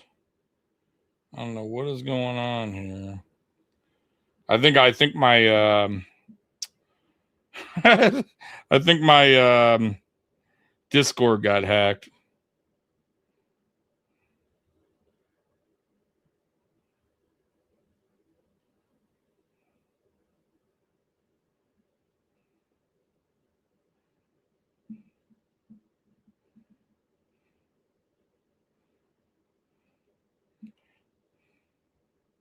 All right.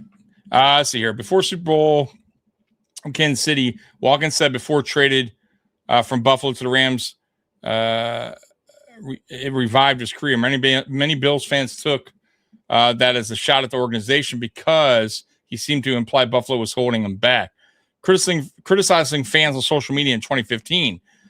While injured in 2015, Watkins got frustrated with criticism from fans and posted comments telling people to get a life and go to work and continue working with y'all little jobs.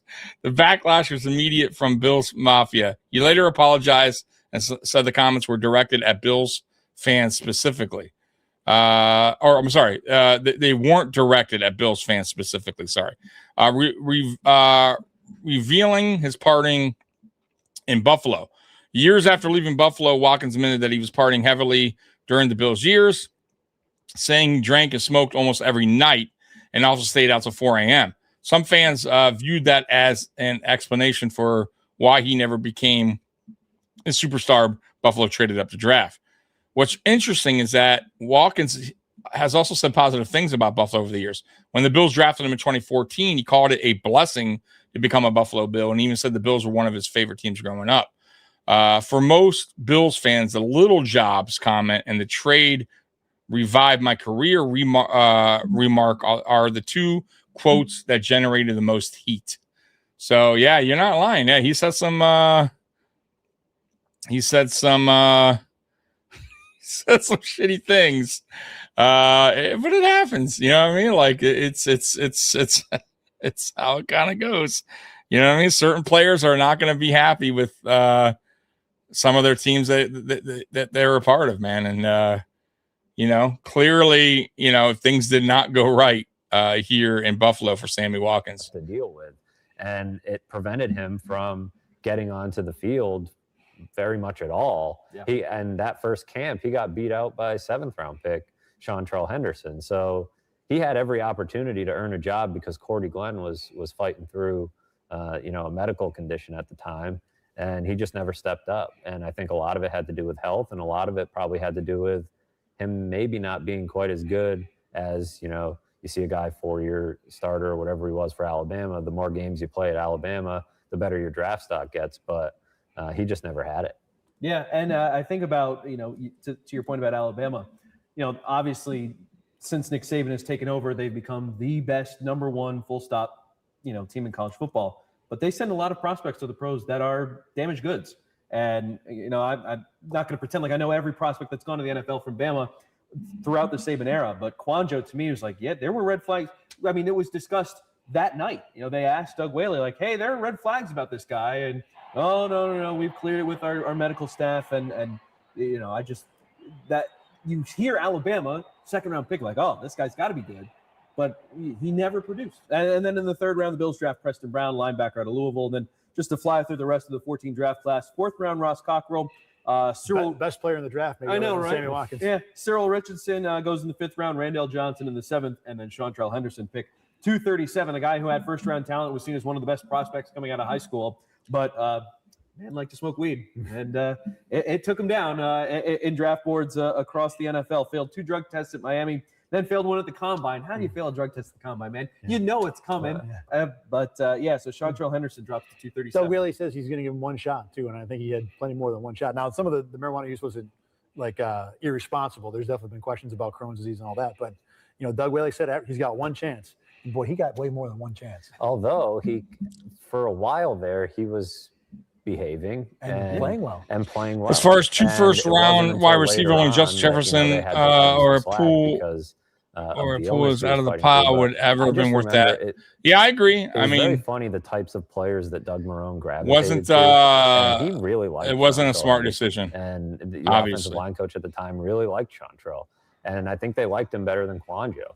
I mean, it showed because he played a lot, and he played pretty well. He's a guy that you follow through college, and I was kind of pulling for him because he had an odd underdog story after falling from the mountaintop basically, and he had all this talent. He's a goofy guy, and the Bills gave up their first round that year, the 2015 first round, and a 4th round pick in 2015. Doug Whaley. And a quick update on the sale through the month of May. Jerry Jones at the owners meeting. Doug Whaley over Bon Jovi, and Toronto just says how great they are. So You go, oh, great. That's just wonderful news. Maybe the worst moment of that whole era was when that was probably the only time you're like, wait a minute. Yeah. You could thank Doug Whaley for that brilliant. Tom Golisano throws his hat in the ring, says he's going to be interested in bidding on the Bills. And Trump said he'd use his own money to build a stadium for the Buffalo Bills. Okay, then, Donald. Monday, May 5th, here comes a period.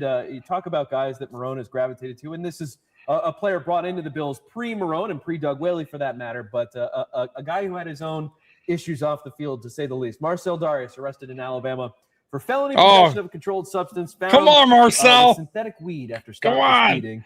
No. And, 3 weeks later at OTAs, Marcell Dareus says, I'm not a trouble guy. It's not. Marcell Dareus is here. Earlier this month, he was arrested on drug charges in Alabama. His teammates are standing by him. Marcell and I talk all the time. You know, what we talk about, well, obviously it'll stay between us. But I think Marcell, wants to do the right thing, and I think he will do the right thing. They know that I'm not a trouble guy. They know that I'm not the person that's trying to look for any trouble, not trying to do anything wrong. Just things happen, and we're moving forward, and they know I'm going to grow into a guy they want me to be.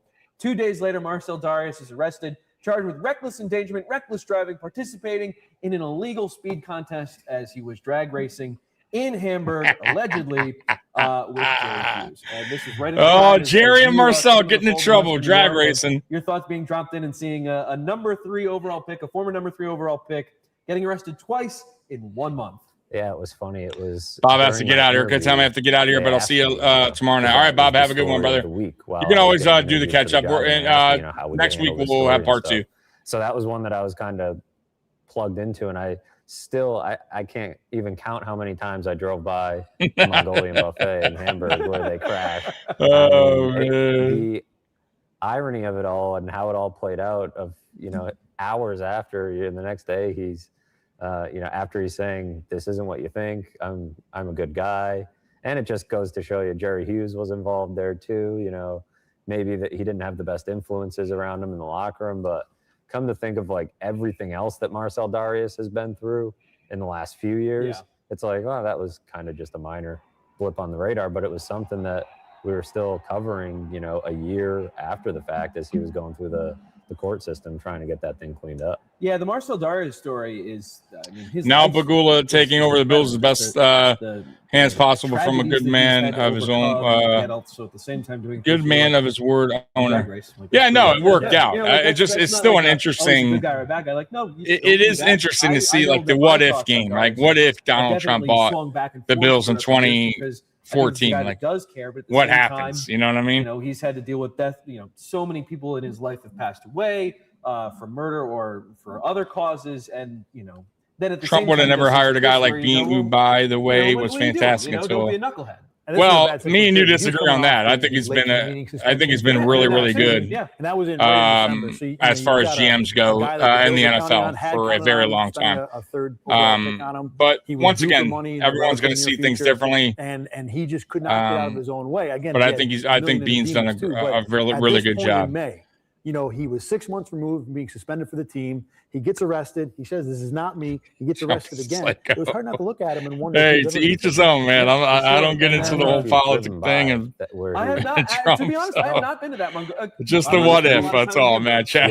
Just the what if. Is there a plaque? Bean is fine. I would not want anyone else. There we go. The first time I went by, I thought, oh my God, he was drag racing here. It's a busy spot where I don't know how fast he was going. I forget if they got a number on it, but none of these NFL players learn, or sports players, to stop drag racing. I've never drag raced myself. If you're gonna race, go like on a track. I'd go there. Right. You know what I mean? If you like speed, what are you doing on like public roads? All three of us are very Okay, now for the spoiler. I'm not going to say that about myself. I've never drag raced.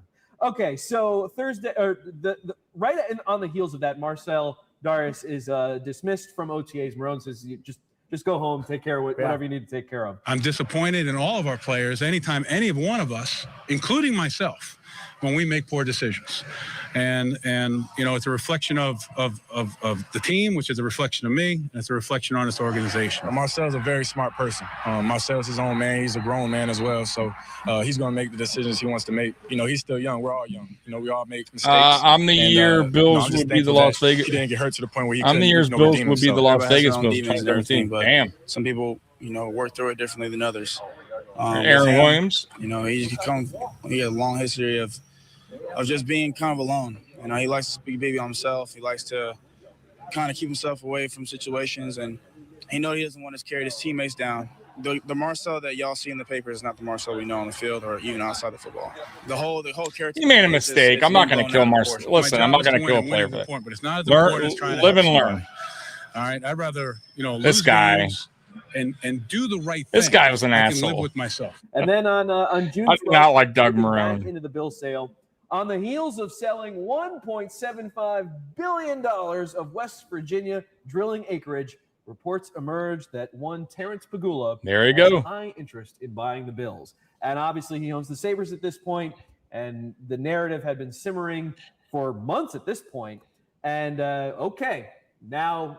here the lifesaver is here for the Buffalo Bills, a guy who has nearly $2 billion just in his pocket.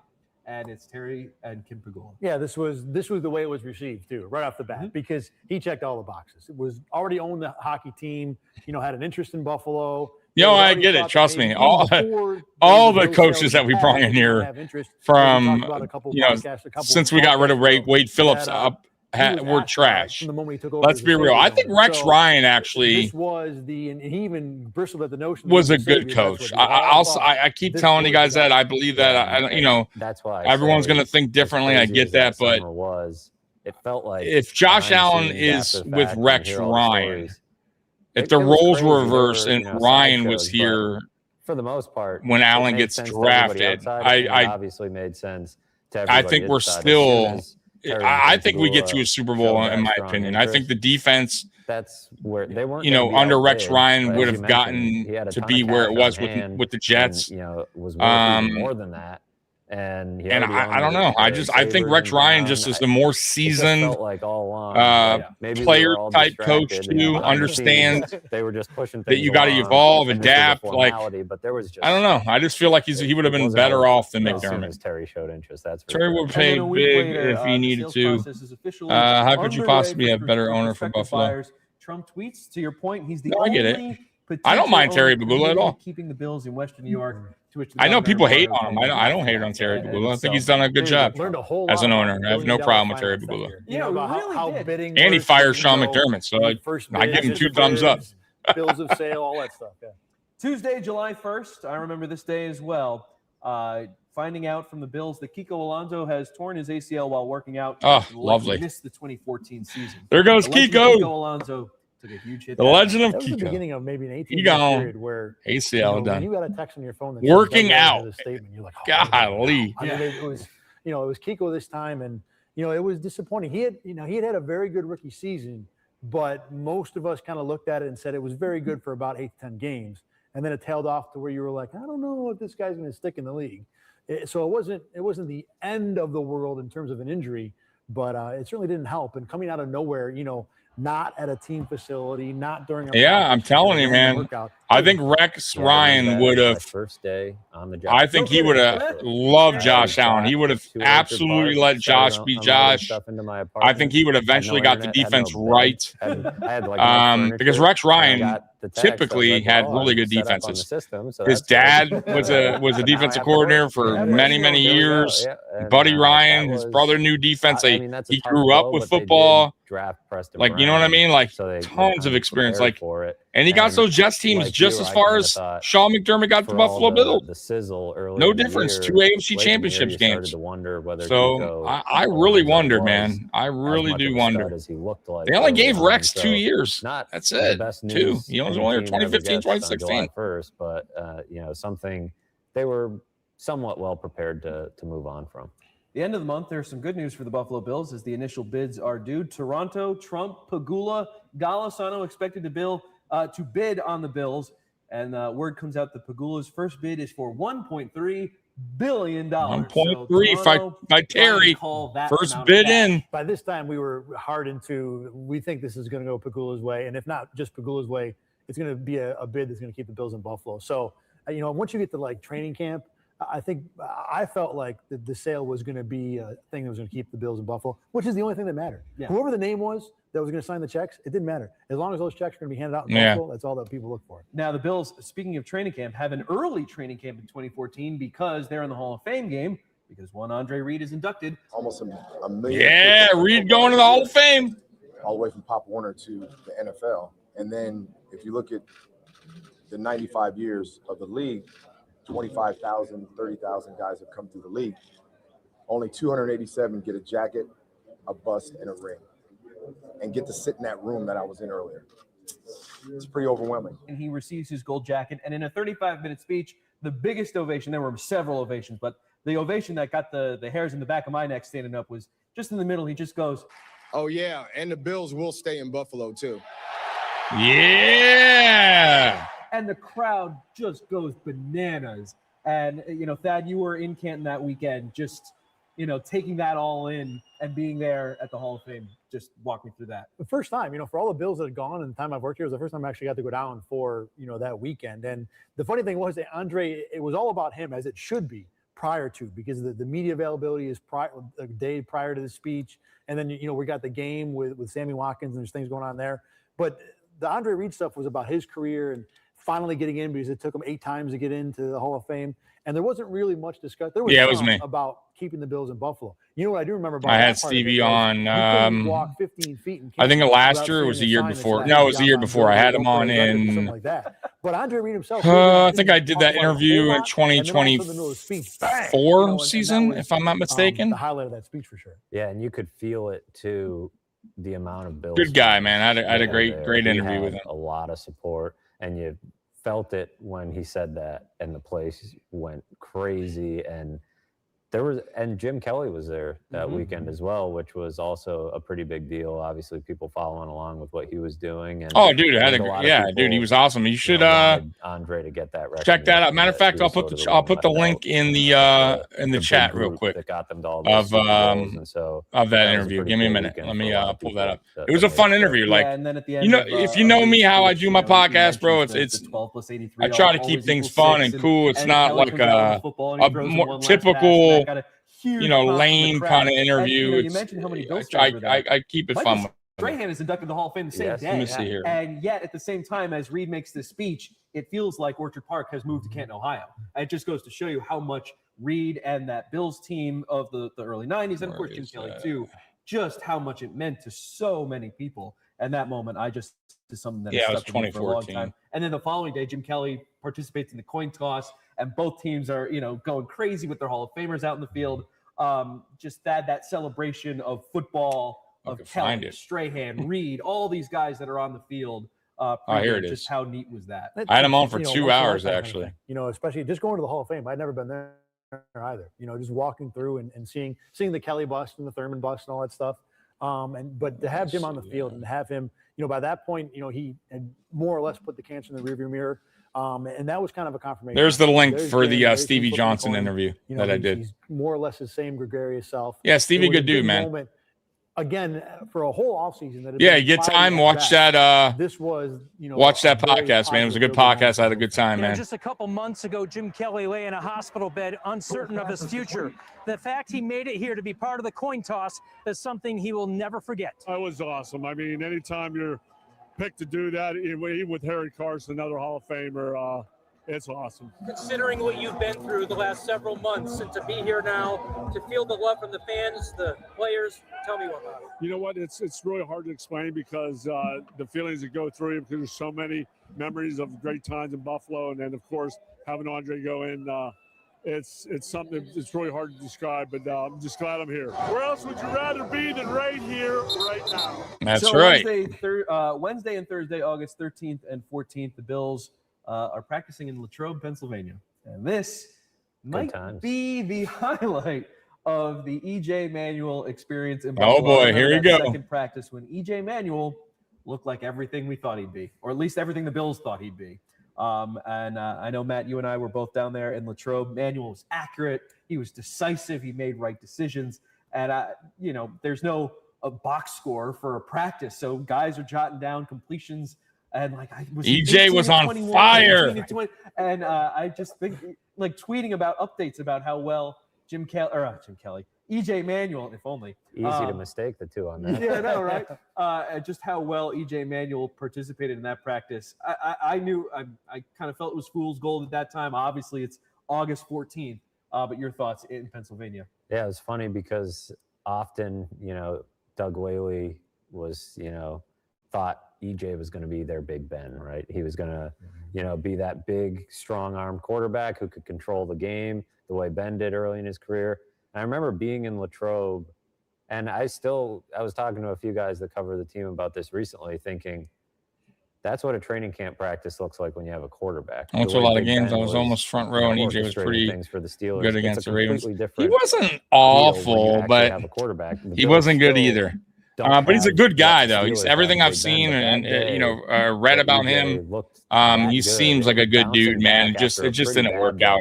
The day before, the NFL's not for everyone, man. You know what I mean? Like, coming on because at the time, some players are excellent in college, and they just don't. The light starts to for whatever reason, it just doesn't work out in the NFL. With a big crowd. For him, he was great in college, but he was good. But he just couldn't. I don't know. He couldn't put it all together in the NFL. It is what it is. My Zach Ward, it's the best I ever seen him. I don't think he. Look at these players. Today. Everything was on time. We got everything we wanted. They're like, dang, EJ's on fire. Right just the best I've seen him. And if he keep getting like this, we're going to be something to play with. I don't want to make it seem like it was a surprise to come out and practice good. I want to, take each and every day and treat this like a game, especially going against a different defense. But like I said, we don't want to consider this like, oh, man, it was it's a great day. This is a consistent thing. It needs to be like that every day. That was kind of like JP's problem too, bro. JP Losman was a good quarterback. Like he had a lot of good traits, but you flip back in the pages. He just when the bright lights came on, he just couldn't put it all together, man. And I'm gonna pump the brakes. Yeah, dude. Just for a second. It's not for everyone, man. Sometimes the game's just too fast and anywhere. Yeah, well, it is, especially for being a quarterback, man. That's a tough position. Really happening, and like the light's not really turning on. We know who EJ Manuel is. He's the guy that's throwing it into the corporate tent. Players like you so bad. That's running around like a chicken with his head cut off when there's pressure. Losman, you love him, but he was like EJ. Yeah. The bright times continue. Losman had it all. He was mobile, big arm. Likable, but Jim Kelly. And then on Thursday, September 4th, too many mistakes, man. He just could not put it all together. Negative. Kelly tough. Jim Kelly is cancer-free. And Jim Kelly cancer-free. There you go. A lot of moments, a lot of sighs of relief for Bills fans and for this region that come pretty much from September. Imagine we still got part 2 next week of this season. We haven't they haven't even because this is almost over. We haven't even gone into the regular season yet. This was another moment where people just went bananas, especially on social media. Where next episode, I'm sure, is where they dive into a small green. Wasn't very big, maybe dive into the regular season. Jacked, and he was, as we talked about earlier, in this hour, that he wasn't a big fan of having anything chronicled at first. I think when he saw this reaction, even from a not monstrous group, this is when he realized, wow, this had an effect on everyone. And now that I'm healthy, everybody's happy. And he felt that the look on his face was something I will never forget. Yeah, that was a great moment because even more so than the team's future hanging in the balance, things did not look good for Jim, as we talked about. And for him to bounce back the way he did, and it seemed like things just got better and better for him throughout the summer. Obviously, he was at Andre Reed's Hall of Fame induction, and that moment was sort of the this guy needs like an energy drink or something.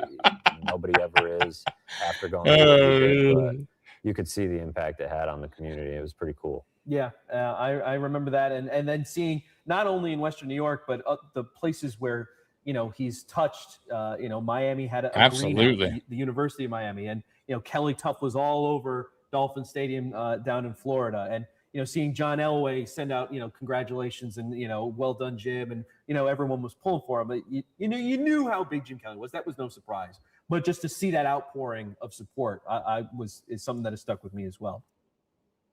All right, so that's the end of that one.